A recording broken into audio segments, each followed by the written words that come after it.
베드로전서는 사악한 로마 황제 네로의 핍박이 시작될 무렵 로마에서 기록되었습니다. 다시 말하면 핍박의 진원지요. 본거지인 로마에서 베드로전서가 기록된 것입니다.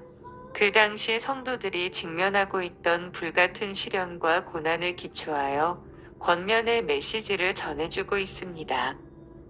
다시 말하면 베드로 전서를 기록했던 사도 베드로는 자신이 핍박의 현장에서 직접 목격한 바를 토대로 당시 박해 아래 신음하고 있던 성도들을 위로하고 권면할 수 있었으며, 또한 장차 박해 아래 놓이게 될 성도들에게 영광스러운 소망을 가지고 담대한 신앙을 끝까지 유지할 것을 권면할 수 있었습니다.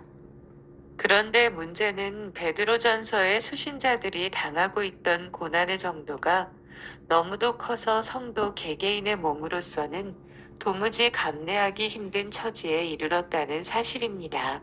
당시 그들은 베드로의 감동 어린 설교에 자신들의 죄를 깊이 자각하고 세례를 받은 후 성도의 반열에 들어섰을 것이고, 뒤이어 영적 나그네의 신분으로 자기들의 고향인 소아시아에 돌아갔을 것입니다.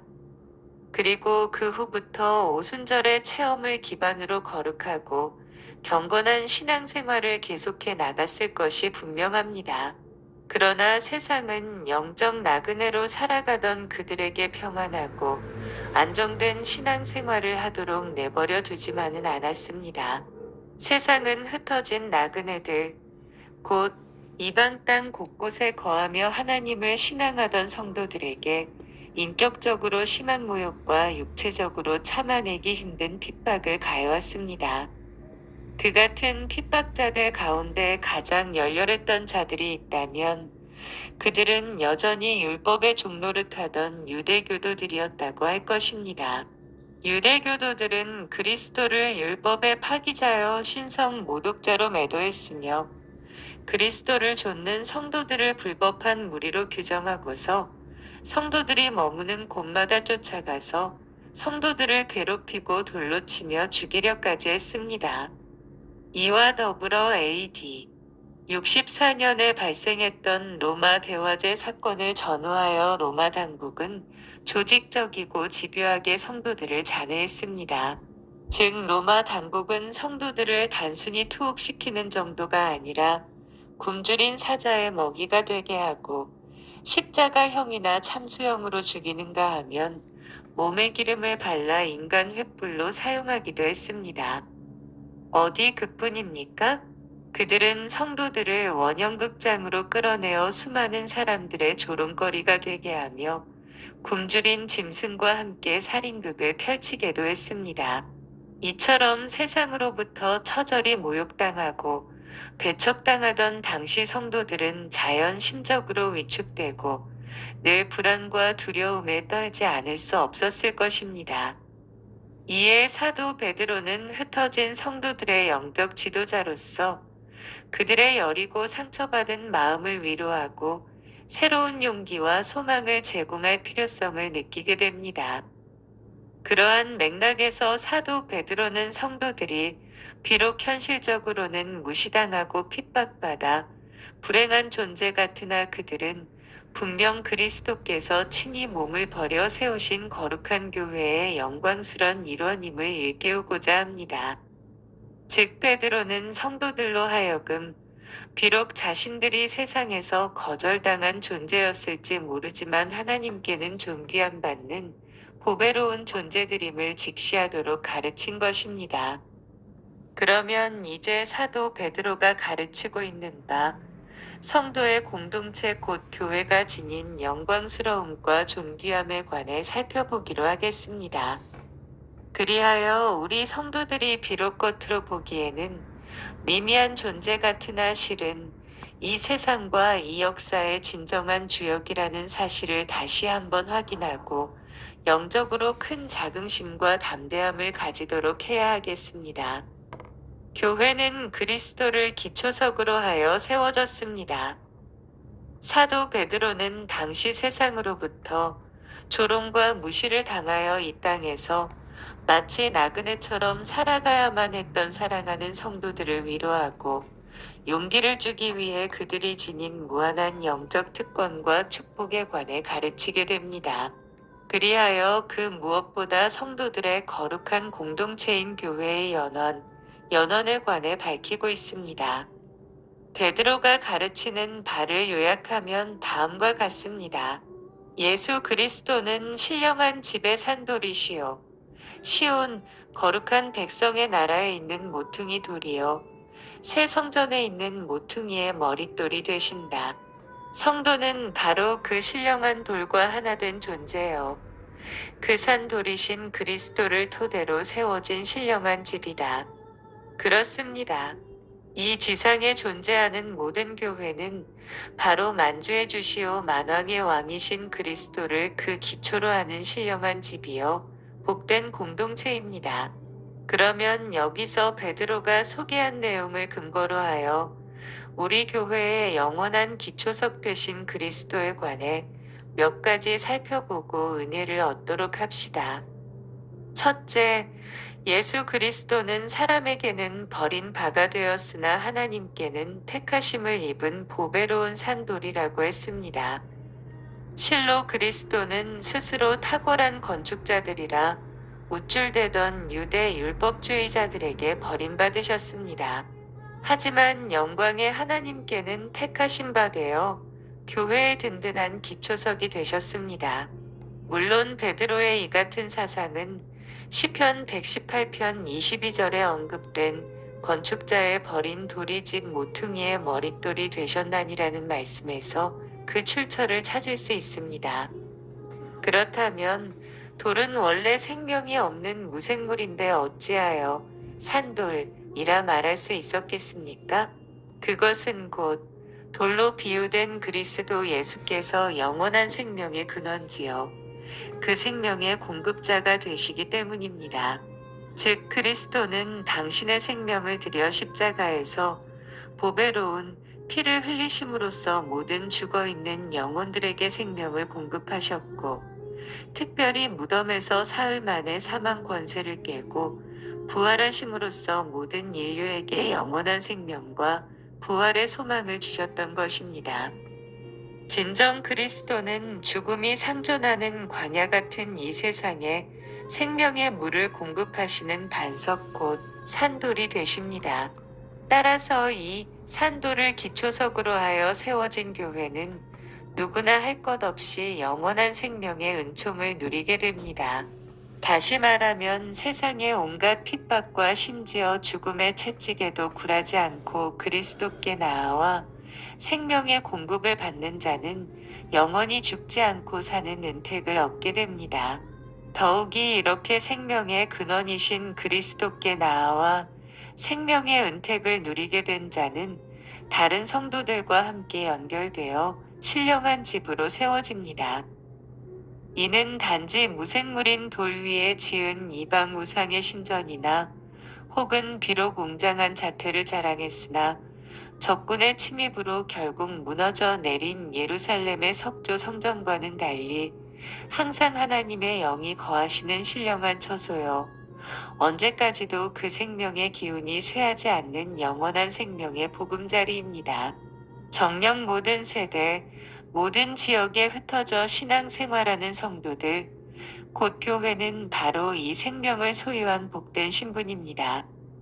둘째, 예수 그리스도는 보배롭고 요긴한 모퉁이 돌이라고 했습니다. 이는 베드로가 메시아에 대한 예언구였던 이사야 28장 16절 말씀을 자유롭게 인용한 것입니다.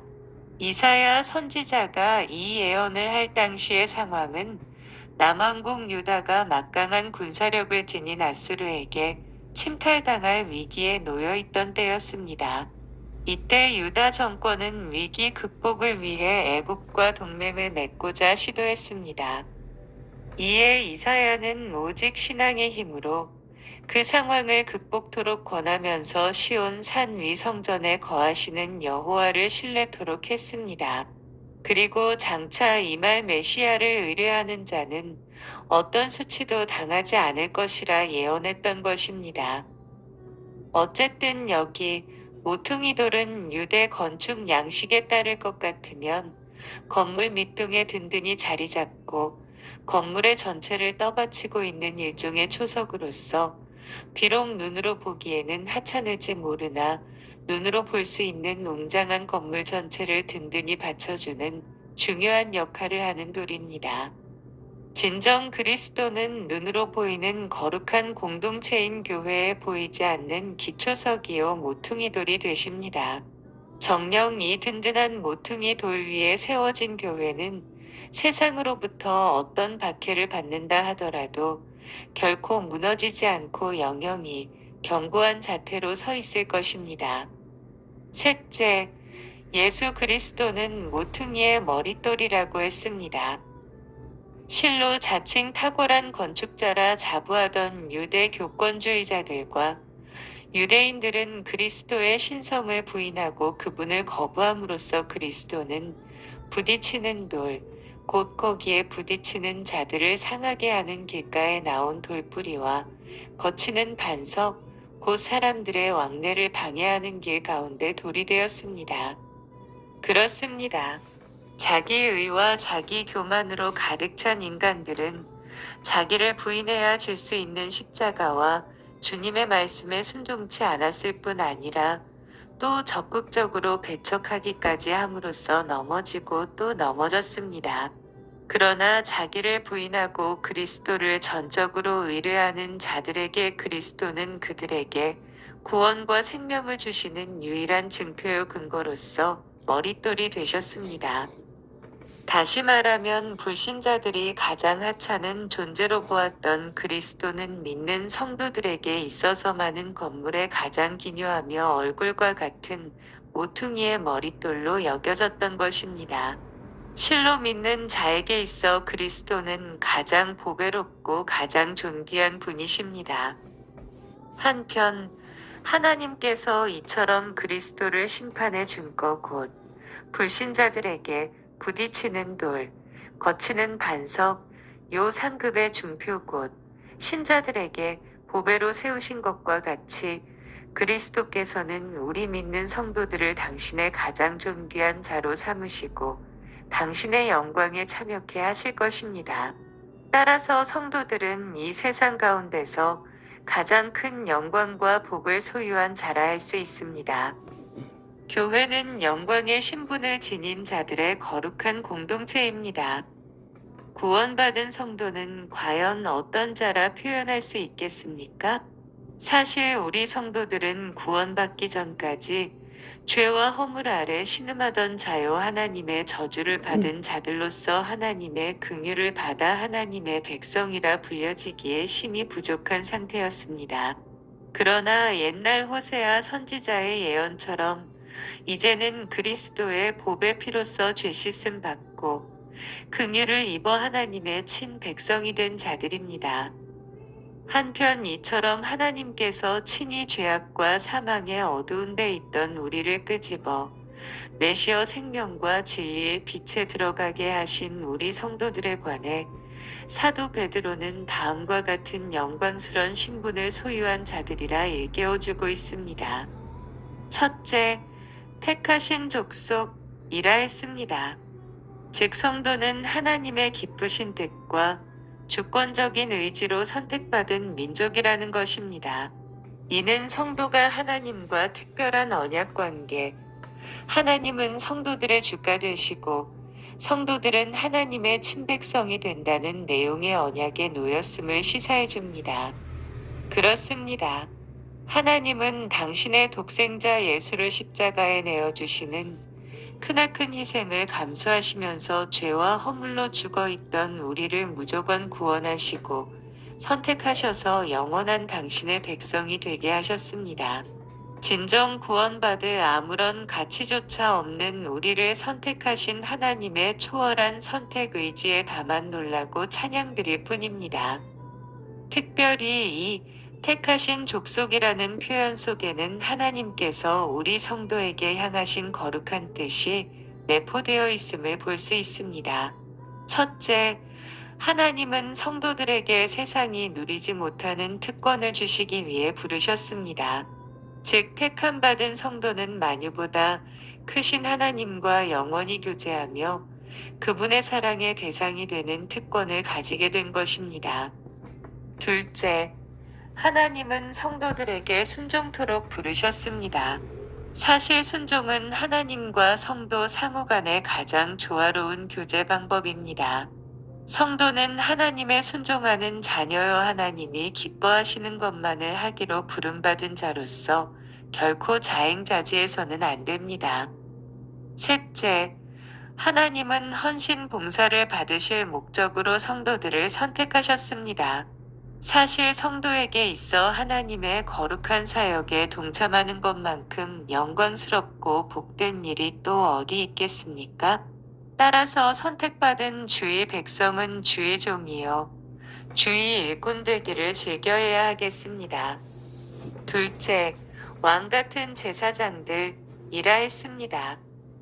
이는 그리스도의 구속의 은총으로 그분과 하나된 성도의 영광스런 또 하나의 신분을 일깨워주는 것입니다. 한편 살렘 의왕 멜기세덱은 지극히 높으신 하나님의 제사장이라 일컬음 받았는데 그리스도는 이 멜기세덱의 반차를 좇아 완전한 왕이시자 완전한 제사장이 되셨습니다. 정녕 이 거룩하고 존귀한 신분, 특권이 그리스도 안에 있는 우리 성도들에게도 부여된 것입니다. 그렇습니다. 성도들은 만왕의 왕이시자 만유의 주이신 그리스도와 연합함으로써 그리스도와 영원히 왕노릇하게 된 자들입니다. 그러기에 본질적 측면에서 이제 우리는 더 이상 죄와 사망과 사단의 지배를 받지 않게 된 자들이요. 오히려 그리스도의 권능을 더씹어 이 세상에서 항상 승리하며 살기로 작정된 자들입니다. 어디 그뿐입니까? 우리 성도들은 거룩하신 하나님께로 나아가 그분께 기쁨의 제사를 드릴 특권을 가졌을 뿐만 아니라 죄 아래 신음하는 영혼들을 하나님 앞으로 인도하는 책임을 맡은 제사장들이기도 합니다. 사실 구약시대 때는 오직 대제사장 한 사람이 그것도 1년에 단 한 차례 대속죄일에 하나님이 임재해 계신 지성소에 짐승의 피를 가지고 나아갈 수 있었을 뿐입니다. 그러나 십자가 희생 제사를 통해 새롭고 산기를 마련하신 그리스도의 은총을 받는 모든 성도들은 남녀노소, 지위 고하를 막론하고 누구나 할 것 없이 하나님 앞에 자유로이 나아갈 수 있게 되었습니다. 그리고 그분께 나아가 자신의 온 마음과 몸을 들여 거룩한 산제사 곧 예배를 바칠 수 있게 되었습니다. 이 영광의 주인공이 바로 우리 성도 한 사람 한 사람들입니다. 셋째, 거룩한 나라라고 했습니다. 여기서 거룩하다 함은 구별되었다는 뜻입니다. 따라서 거룩한 나라라 함은 하나님의 거룩한 목적에 따라 세상과 구별된 나라를 의미한다고 봅니다. 실로 성도는 세상과 다른 목적과 다른 동기로 살도록 부름받은 거룩한 나라의 백성입니다. 불신자들은 오직 세상의 기준을 좇아 자기 욕심을 추구하는 데 급급합니다. 하지만 성도는 오직 하나님의 나라의 완성과 하나님의 의의 실현을 위해 이 땅에서 살아갑니다. 진정 성도는 매일 매순간을 죄악되고 부패한 이 세상 나라 가운데 살아갑니다만 그 본래의 주소지는 바로 거룩한 나라임을 명심해야 합니다. 그리고 영적으로 더욱 긴장하는 동시에 영적으로 큰 담력과 자부심을 가지고 고난 많은 이 세상에서 힘있게 살아가도록 합시다. 넷째, 하나님의 소유된 백성이라 했습니다. 여기서 소유되었다는 말은 얻게 되었다 혹은 구원하여 소중히 간직하였다는 뜻을 지닙니다. 그렇습니다. 하나님은 죄악된 우리 인간들을 자기 아들의 피로써 값주고 사셔서 당신의 소유로 영원히 얻으셨습니다. 그리고 그 얻으신 자들을 더 이상 멸망의 세력에 내어놓지 않고 친히 보존하시며 세상 끝날까지 영원히 소중하게 간직하실 것입니다. 진정 하나님의 영원한 소유된 자여, 귀히 간직한 받은 백성이라는 이 말은 항상 시련과 핍박에 맞서야만 하는 성도들에게 크나큰 위로와 격려가 아닐 수 없습니다. 한편 우리가 익히 알듯이 소유물은 그 자체보다 그것을 소유한 자의 가치에 따라 평가될 경우가 많습니다. 우리가 보기에 하찮은 모자, 보잘것없는 옷 한 벌일지라도 그것이 역사적으로 귀한 가치를 얻어 소중히 보관되는 일이 종종 있습니다. 그 이유는 바로 그 모자나 옷의 소유자의 크나큰 가치 때문입니다. 성도들도 마찬가지입니다. 성도들은 하나하나를 놓고 보면 참으로 죄악투성이에 연약한 인간에 불과합니다. 하지만 그는 영광과 존귀함을 받습니다. 왜냐하면 그는 바로 하나님의 소유된 백성이기 때문입니다. 적용과 삶.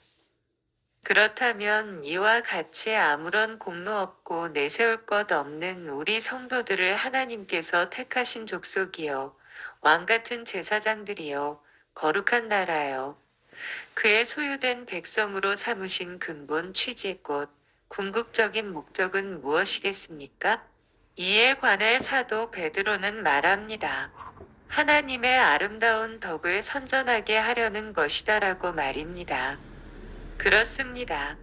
우리 성도에게는 그 옛날 선민 이스라엘 백성이 그들 스스로의 죄와 교만으로 다 이루지 못하고 남겨놓은 사명이 맡겨져 있습니다.